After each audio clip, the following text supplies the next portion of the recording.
from Abuja.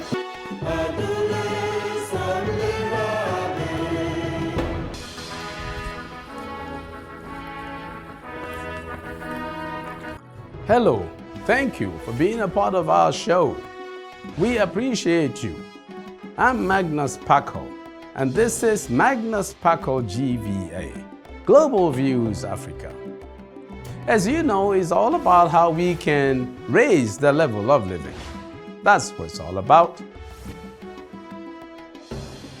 In View today, a continuation of our discussion on how we can make Nigeria work better. As we said last time, many Nigerians believe that their country is not working. As a major energy-producing country, why is there no steady electricity supply? Why is there so much human insecurity? And with all the human resources, why is the level of national output lower than would be expected? So today, we continue with our examination of the matter, with Salama Tanko moderating it. Salama Tanko is our lead researcher and manager here at EGDC and EBS. But before this, in our Hidden Economics, ask whether he is a PKP, that is, a promise keeper politician. Now, up next in our quick view, we rank the most peaceful countries. That's coming right up.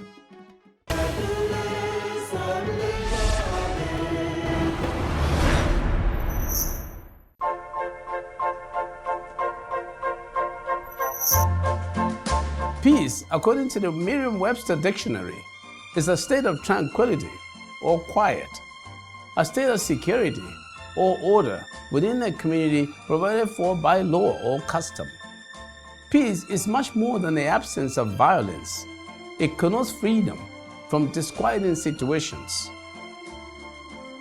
The Global Peace Index by the Institute of Economics and Peace is an index that measures the state of peace at global and national levels across 3 domains: the level of societal safety and security, the extent of ongoing domestic and international conflict, and the degree of militarization. For the 2021 report, 163 countries were ranked across these 3 domains, which actually cover a wide range of issues, including military conflicts, political instability, homicides, and other violent crimes. The opposite of peace is violence. Violence constrains a nation from promoting human capital development and from attracting good amounts of foreign direct investment. In this connection, which of the following countries is the most peaceful country in the world? Denmark, Iceland, New Zealand, or Portugal? Which of the following African countries is the most peaceful on the continent? Ghana, Mauritius, Rwanda, or Seychelles? Stay with us for our answers coming up shortly. You can also send your answers to our social media handles and win a prize. Still in view, part 2 of how to make Nigeria better. Now up next in our Hidden Economics, PKP. Is he a promise keeper politician?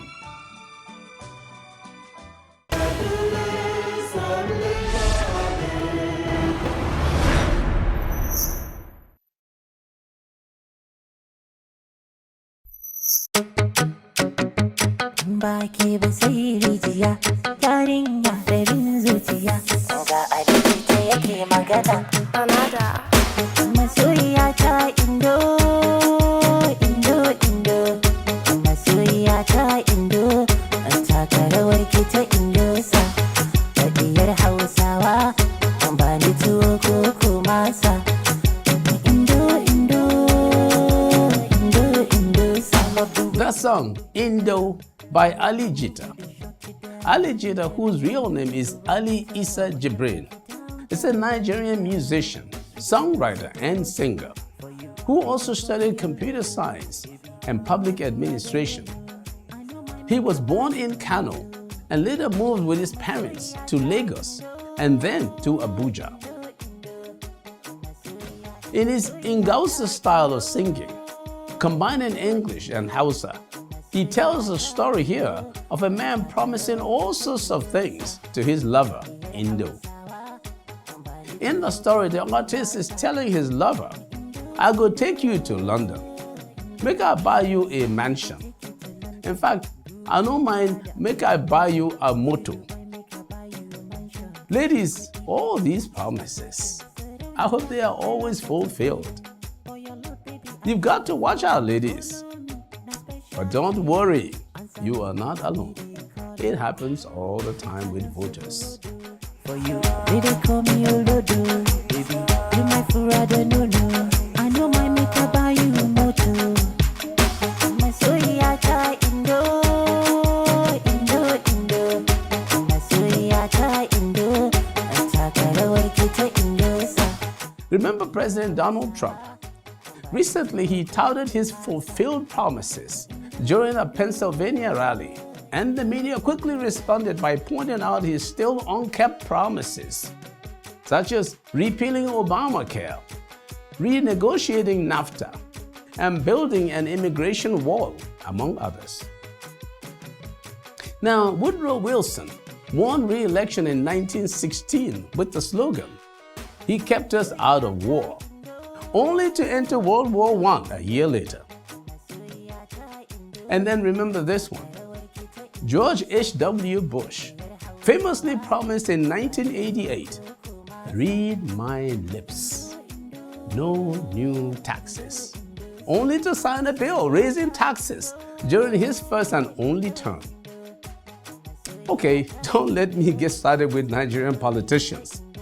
Well, maybe this time all of them are serious and will surely fulfill all these wild promises we hear. According to a story published by Ojukwu Emmanuel on Tecadia.com in 2021, former chairman of APC Kwara State, Ayola Oyedepo, released a book, 21 Lies Nigerian Politicians Tell the Electorate. Apparently, he outright described their promises as lies. Well, for our purposes, let's stick to the word promises. So now, let's look for PKPs, promise keeper politicians. But how do you identify a promise keeper politician? First, don't quickly believe a lover who says he will buy you a motor when he has not yet bought you even a Motorola phone. So guys, look for a PKP, a promise keeper politician. Go by the promises he has made in the past. And if he has never made a promise in the past, don't even consider him. Believe the politician who has hired the best professionals or who is known to have kept his word even when things got rough. Because of time, here is one final word. Vote for a high ability and high performance politician. The cost to him of doing a good job is typically lower than with the low ability politician. The high ability politician is your PKP, promise keeper politician. He'll get the job done. Our hidden economics for you.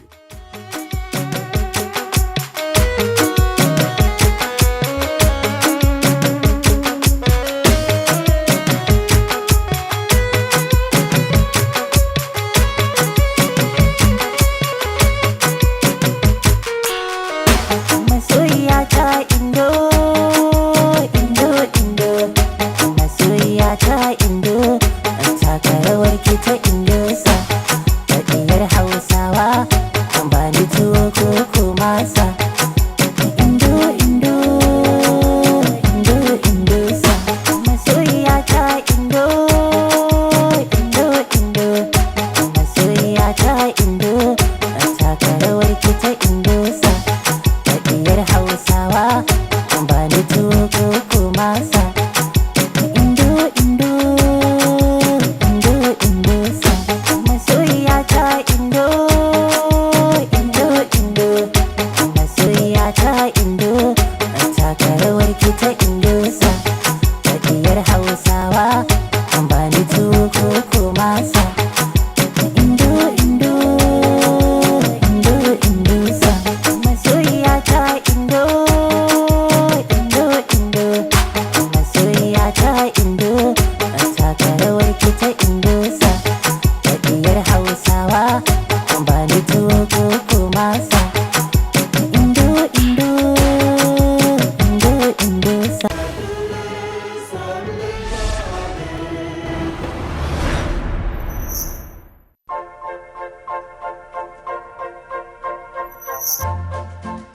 Before we start our discussion, here are our quick view answers.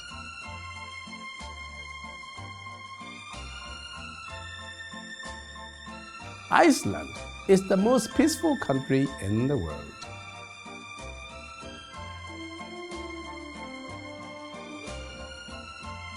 Mauritius ranked among the top 30 most peaceful countries in the world, tops in Africa as the most peaceful country. Nigeria ranks at the 146th position among the 163 countries considered. So today, we continue with our discussion on how to make Nigeria work better. As we said last time, Nigeria has always been seen as a nation with great potential. Should we continue to dwell in potential mode? And so we continue with Salama Tanko, moderating the discussion. Salama Tanko is our manager and lead researcher here at EBS and EGDC. She will join us in our discussion when we come back. Stay with us. Don't go away.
An ordinary Nigeria is just looking for a system that works. Maybe because the system is not working, that's why we keep hearing this situation of restructuring. Yes. So let's say we get our people to a stage where they can produce goods and services, where we can consume and also export. And then we get to a very comfortable level.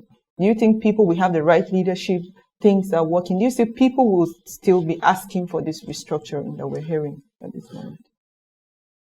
Well, I think that if there's something they say, if it ain't broke, don't fix it. So if it's working and people's livelihoods are good and their incomes are good and they're able to compete with the rest of the world, then they're not going to be looking for something that they don't know how that will work if the one they have it will work. But I think that what it is that what we trying to do now. I'm glad that we have some sort of an electoral act that assures that, or suggests that elections will be conducted properly, but you need to train the electorate to understand, to know how to vote for people, because people still get bamboozled. You know, they bring shenanigans to the place and then they cause people to vote for the wrong person. If we can just somehow manage to vote for the right persons, and those right persons decide to do the things that work, which is the training, and they decide that tribalism is not good for the country, and they decide that we're a federation and we need to have proper federal character, and that's what, because I'll tell you this, there's a system that does not recognize this simple tenets will ultimately fail. I mean, you can cheat people for some time, but ultimately they are going to act and try to oppose what they feel to be unfair. So hopefully we elect the right people, because there are correct people all over Nigeria, whether it be in the north or the south, the east or the west, that understand we need to have a good country. We are fortunate to have a country like Nigeria, the size that it is. It gives us power. It gives us presence in Africa and around the world, and everybody wants it. I mean, who wants to go back to some little place, that is not connected with a bigger space? So we want it, but we need to be able to elect the right people. Once we can do that, you get the right people, you start to have good things happen for Nigeria, then we have a better Nigeria that we want. I believe we have those few good people amongst us that can transform Nigeria to become better. Okay, in the World Bank Human Capital Development Ranking, they ranked Nigeria as number 152 among 157 countries. And then seeing that we are so backwards, is it that we're not aware of what to do? What's causing this problem? What's causing us to be so backwards? Seeing that we are trying in education, but education is not just the only part. What can we do at least so that we see that in few years to come, we can at least move maybe 20 places up to be better? Okay. Well, that's good. I mean, that's the ranking 152 out of 157, having 5 or 6 people behind you is not a very glorious spot to be in. And even if you move up 20 places, that still places you amongst the bunch of the other African countries, Yes. that are languishing in that category. So I think that you need to move well over 50 places. What at least move? Well, yeah, it's good to move upwards, but that means your strides have to be pretty gigantic. So you got to take giant strides to be able to be. I think what that means is that we need to have a leadership at all levels, local, state, and federal, that the leadership, whatever the level is, that understands that we need to produce stuff. Human capital is about the stock of knowledge, of wellness, of behavior needed to produce goods and services, needed to produce economic value. So that means the aim is to produce stuff. So we need to have leadership that says we want to produce things. If you want to produce, then you will focus on the human capital. You will not be in that 152nd position because your aim is, what do we do to do that? Whether it be through partnerships or through training or whatever kind, then you will cause your people to get whatever those skills are that are needed to be more productive. Once we have the leadership, so it all boils down to leadership. It's the problem with our country basically is the problem of leadership at many levels. We need to just find a way to elect the right people because there are competent people. There are good, great people, men and women that can take Nigeria to very high levels. We need to find them and elect them. We need to educate the electorate to understand what they want. Just somebody flashes a couple naira in your face and then you vote for them and then tomorrow the person comes and becomes somebody different.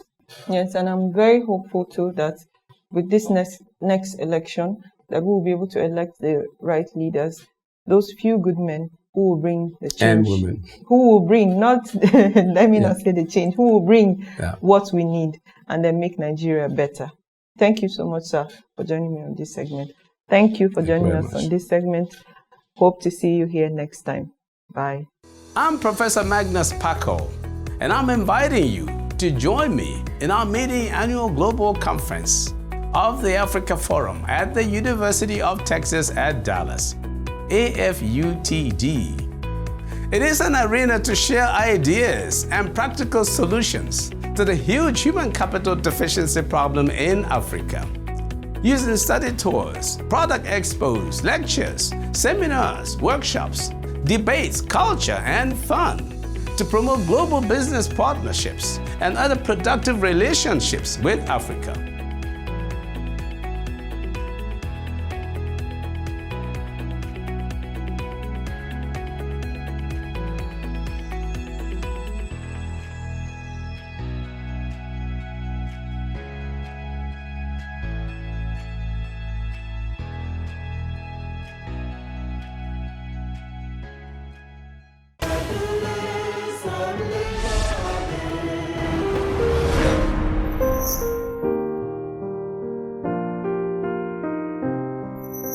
My view today starts and ends with the way we think.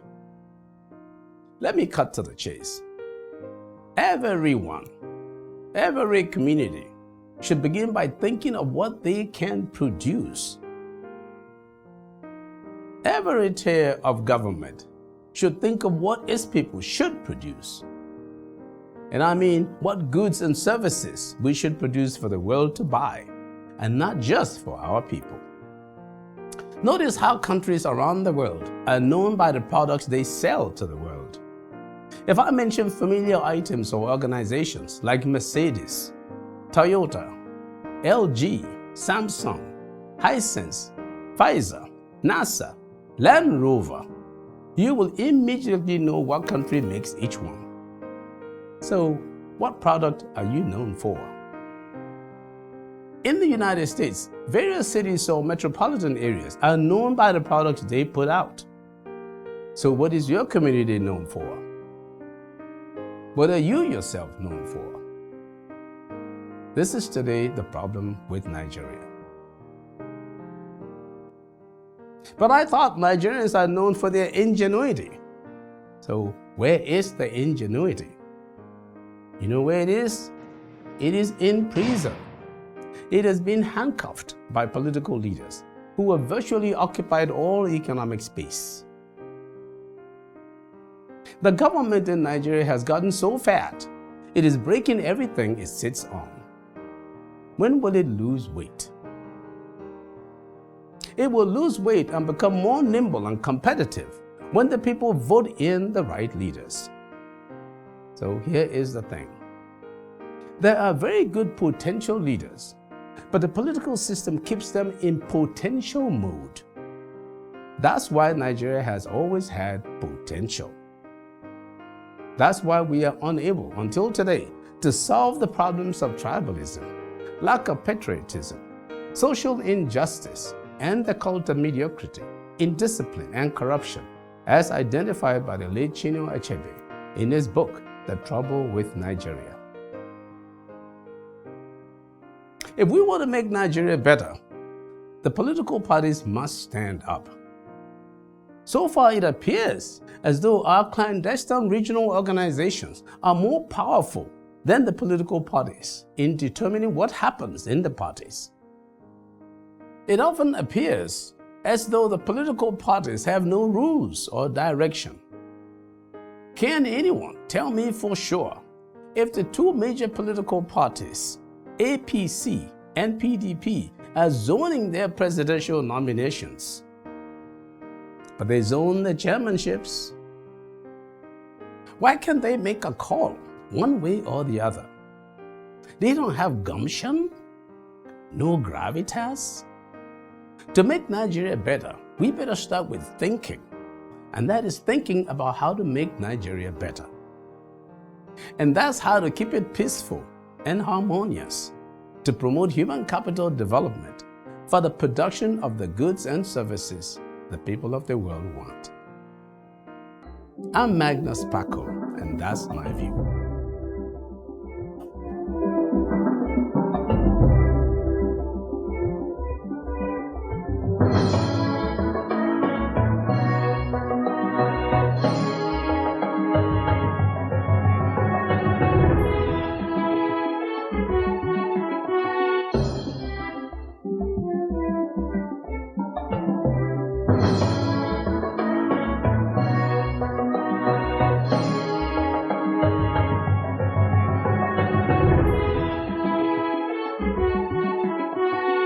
Hallelujah.